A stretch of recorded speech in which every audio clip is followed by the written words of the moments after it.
Assalamualaikum warahmatullahi wabarakatuh. Perkenalkan, nama saya Yudi Raharja, selaku guru produktif teknik komputer dan jaringan di SMK Negeri 3 Depok. Dalam kesempatan ini saya akan coba membahas materi tentang bagaimana merakit personal komputer atau merakit desktop menggunakan IT Essential Virtual Desktop. Nah, langsung saja simak videonya. Nah, mungkin langkah awal bisa masukkan untuk alamat servernya, bisa menggunakan 66.296.240.240.8001. Itu adalah address virtual lab yang ada di SMK Negeri 3 Depok. Nah, yang selanjutnya Bapak akan coba menjelaskan fungsi virtual desktop ini sebagai virtualisasi, bagaimana merakit personal komputer dan bagaimana memasang komponen-komponen yang ada di personal komputer. Nah, langsung saja kita skip. Nah, di sini ada beberapa fitur, skip saja. Nah, di sini ada fitur learn dan fitur test dan explore. Nah, bagaimana untuk menampilkan langkah-langkahnya? Kita klik yang namanya show instruction. Kita klik. Nah, di sini ada beberapa perintah. Yang pertama, install power supply. Nah, bahwasanya kita disuruh install yang namanya power supply, ya, atau memasang power supply. Nah, oke, langsung saja. Ini ada power supply, kita klik kiri, kita tarik ke sini, kita putar ya ke kiri, terus klik kiri, kita masukkan. Nah, apabila sudah masuk, langkah selanjutnya diperintah disuruh memasang yang namanya screwdriver atau power supply screw atau baut yang dibutuhkan untuk power supply tersebut. Nah, kita langsung saja pasang. Di sini klik. Yang klik, kita akan langsung terpasang. Nah, kalau sudah terpasang dengan benar, maka muncul yang namanya OK. Kita klik OK. Nah, selanjutnya kita akan memasang yang namanya motherboard. Maka kita klik menu motherboard di sini. Oke. Nah, motherboard di sini ada beberapa perintah untuk memasang perangkat apa saja yang harus kita pasang terlebih dahulu. Yang pertama, kita di sini pasang yang namanya CPU atau prosesor, ya, otak komputer. Yang kedua, kita memberikan yang namanya thermal. Yang ketiga, memasang namanya heatsink atau fan processor. Yang keempat, kita memasang RAM, ya. Yang kelima, baru kita memasang yang namanya motherboard ke dalam casing. Nah, oke, langsung saja. Pertama, kita akan coba pasang yang namanya prosesor. Kita klik di sini, kita coba di sini pasang prosesornya. Kita perhatikan di sini ada beberapa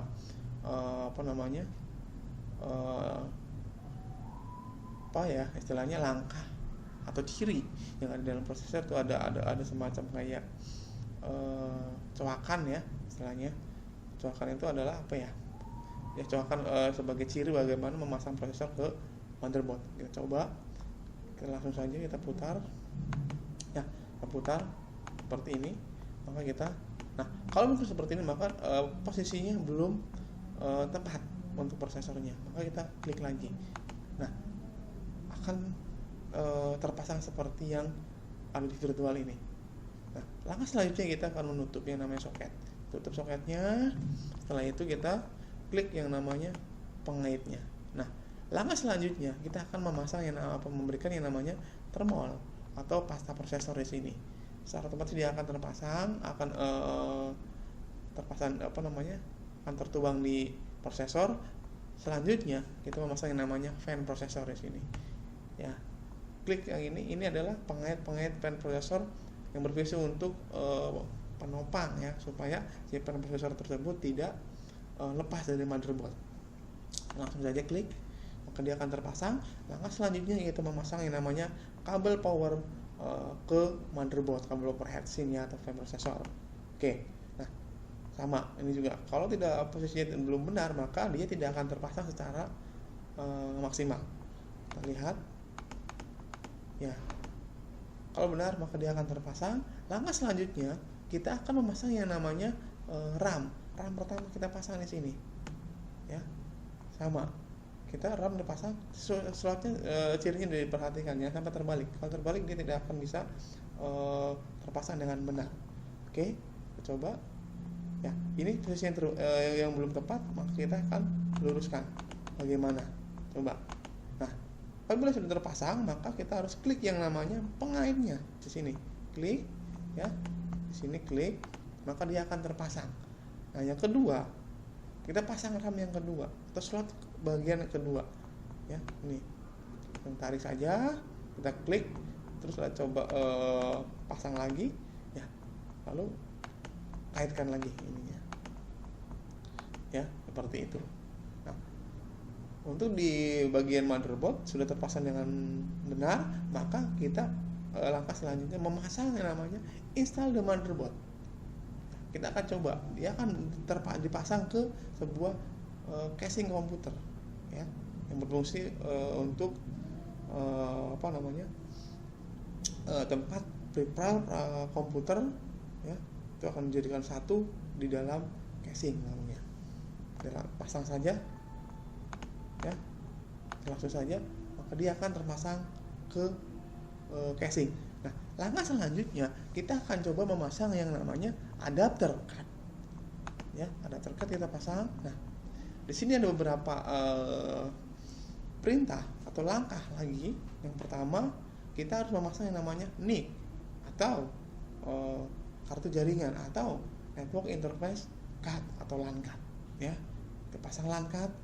Sini, mana LAN card? Ini LAN card, kita tarik ke sini, maka kita akan terpasang di sini, ya.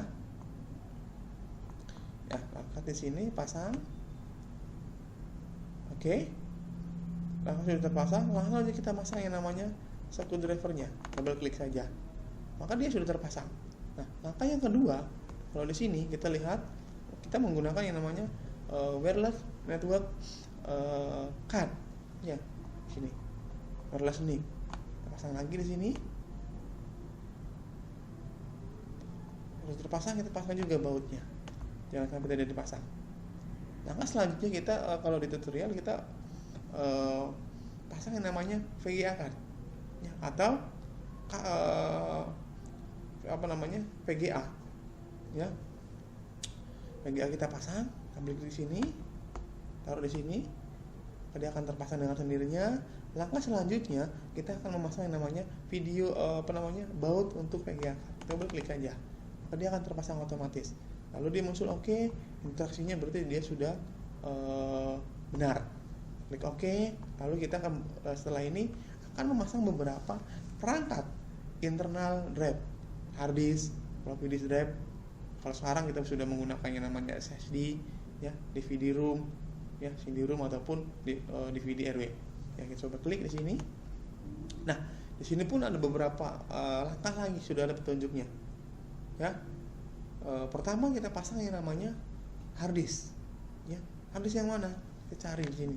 HDD, hard disk drive. Kita klik di sini, pasang di sini. Maka kita luruskan dulu. Nah, sudah terpasang dengan benar. Langkah selanjutnya kita akan memasang yang namanya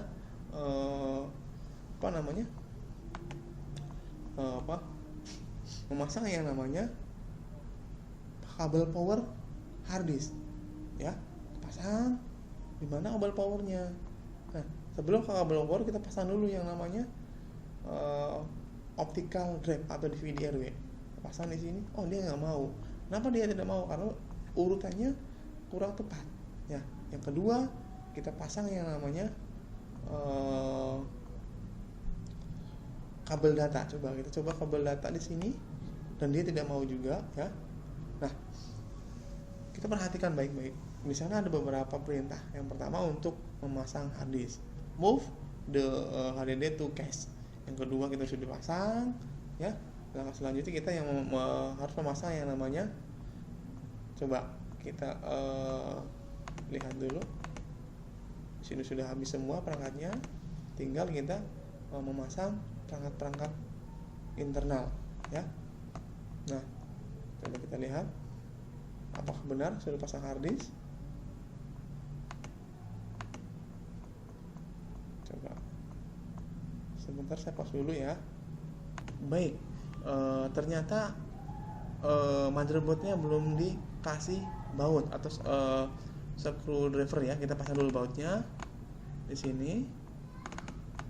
Kita lepas dulu hard disknya, baru kita memasang yang namanya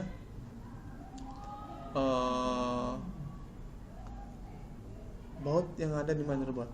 Sudah terpasang atau belum ini? Oh, sudah terpasang. Taruh di sini. Baik, akan dilanjutkan bagaimana cara memasang yang namanya internal drive atau hard disk. Nah, kita langsung saja klik di sini hard disknya, kita pasang. Posisinya dipasang terlebih dahulu. Setelah itu kita pasang yang namanya bautnya. Baut harus kita pasang dua-duanya ya. Nah, setelah itu kita oke, lalu kita pasang yang namanya drive external by. Yang di sini drive external by ini adalah sebuah CD-ROM atau DVD RW atau DVD ROM ya.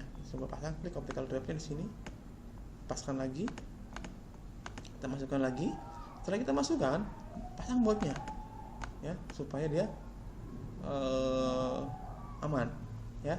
Setelah itu kita pasang yang namanya floppy disk drive. Kita tarik lagi di sini, kita pasang lagi floppy drive-nya. Setelah itu pasang yang namanya bautnya. Seperti biasa kanan kiri ya. Nah, setelah terpasang floppy drive atau FBD, kita pasang yang namanya internal cable ya, atau internal kabelnya kita pasang. Apa dulu yang kita pasang? Nah, di sini instruksinya pasang dulu yang namanya kabel power pada pada motherboard ya. Motherboard kita klik coba di sini. Yang pertama kita klik ke sini ya, lalu kita masukkan yang namanya kabel power supply ke motherboard ya. Langkah kedua, kita pasang 4 pin auxiliary power ya. Ini pin yang 12 volt pasang ke sini. Kita coba pasang. Nah, setelah kita pasang, lalu langkah selanjutnya kita lagi pasang SATA power ya. SATA power kemana? Ke hard disk. Kita pasang sini ke hard disk, maka dia akan terpasang. Setelah kita pasang SATA power, langkah selanjutnya di instruksinya kita pasang yang namanya Molex power ya. Molex power itu yang mana ya? Molex power itu yang ini ya. Coba klik ini, pasangkan ke sini ya. Pasang, jangan sampai terbalik, maka dia akan masuk. Setelah itu kita pasang lagi yang namanya kabel untuk DVD RW atau CD RW di sini. Setelah masuk, maka kita pasang yang namanya kabel atau konektor fan untuk casing ya, bukan untuk prosesor tapi untuk casing, ini dia pendinginnya. Pasang di sini, kita pasang, jangan sampai terbalik pula ya. Kita klik sini, maka dia akan masuk. Nah, setelah semuanya terpasang, maka kita akan memasang yang namanya eksternal kabel di sini ya. Ini SATA-nya pasang dulu. Kenapa kita pasang? Klik ke sini, pasang, gabungkan ke motherboard ya, ke sini. Nah, ini kabel SATA untuk ke hard disk, jangan sampai terbalik ya, karena kalau terbalik dia akan patah. Oke, setelah itu kita pasang lagi ke hard disknya. Sini sama, di sini pun jangan sampai terbalik. Kalau terbalik bisa menjadi patah ini ya, konektor yang di hard disknya ya. Setelah selesai, kita pasang yang namanya patah kabel yang ini. Ini kabel data untuk CD-ROM atau DVD-ROM ya. Kita masih menggunakan IDE. Nah, sekarang sudah banyak yang menggunakan SATA ya. Bahkan sekarang ini sudah ditinggalkan, tidak ada lagi yang namanya yang jarang menggunakan yang namanya kabel IDE atau patah. Pasang di sini ya. Pasang juga di di CD-ROM-nya di sini. Kita pasang lagi di sini ya. Coba kita lihat, jangan sampai terbalik, kita pasang. Oke, ini pasang lagi di kabel powernya. Nah, langkah selanjutnya kita pasang yang namanya floppy drive ya. Floppy drive itu yang mana? Yang ini. Kita pasang kabelnya, jangan sampai terbalik pula ya. Kita lihat, Kalau terbalik, nah di sini ada ciri. Kalau warna biru itu adalah ciri pin nomor 1, ya. Jadi pin nomor 1 sudah di sebelah kiri ke kanan. Oke, coba lihat. Pasang kita, ya sudah terpasang. Kita pasang lagi ke floppy disk paper drive. Nah, sama, ini pun jangan sampai terbalik, ya. Kita coba lihat. Kalau kita pasang balik, apakah dia terpasang? Dia terpasang. Ya, jadi pin nomor 1 selalu di sebelah kiri, bukan sebelah kanan. Oke, lanjut. Nah, lalu kita pasang yang namanya kabel eksternal yang di sini. Ya, sebelum memasang kabel eksternal, kita pasang dulu yang namanya case panel atau tutup casing. Ini pasang terlebih dahulu di sini.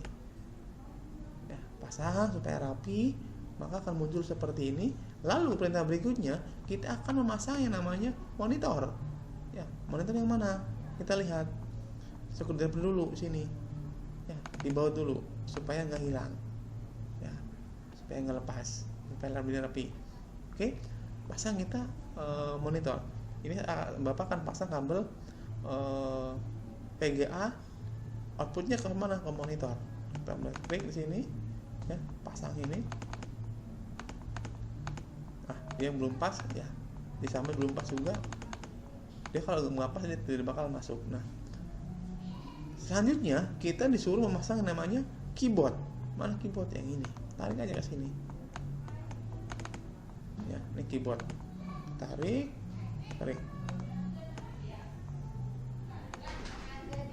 Kita tarik di sini. Oke. Nah, setelah pasang keyboard, maka kita pasang yang namanya kabel mouse. Ini. Baik, kita lanjutkan. Langkah selanjutnya setelah kita pasang yang namanya keyboard, maka kita pasang yang namanya konektor mouse. Di sini, dalam hal ini kita masih menggunakan PS2, jangan sampai terbalik pula, karena kalau terbalik posisinya dia tidak bisa masuk.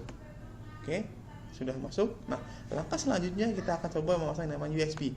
Nah, USB ini untuk apa? Untuk komunikasi misalkan ke printer, ya, ke scanner misalkan, ataupun perangkat-perangkat input yang lainnya, ataupun perangkat output, ya. Ini pun sama, jangan sampai terbalik. Kita pasang, ya. Setelah terpasang, langkah selanjutnya kita pasang yang namanya Ethernet. Ethernet yang ini, ya. Kita pasang kabel uncut untuk komunikasi jaringan. Itu, ya. Ke sini. Kita pasang uncutnya. Setelah itu kita pasang yang namanya wireless antena di sini. Tarik di sini. Nah, di sisi lain kita butuh yang namanya kabel jaringan, ya. Dan kita butuh juga yang menggunakan wireless atau media udara. Setelah terpasang semua, maka kita langkah terakhir kita pasang yang namanya kabel power di sini. Power pun kita pasang.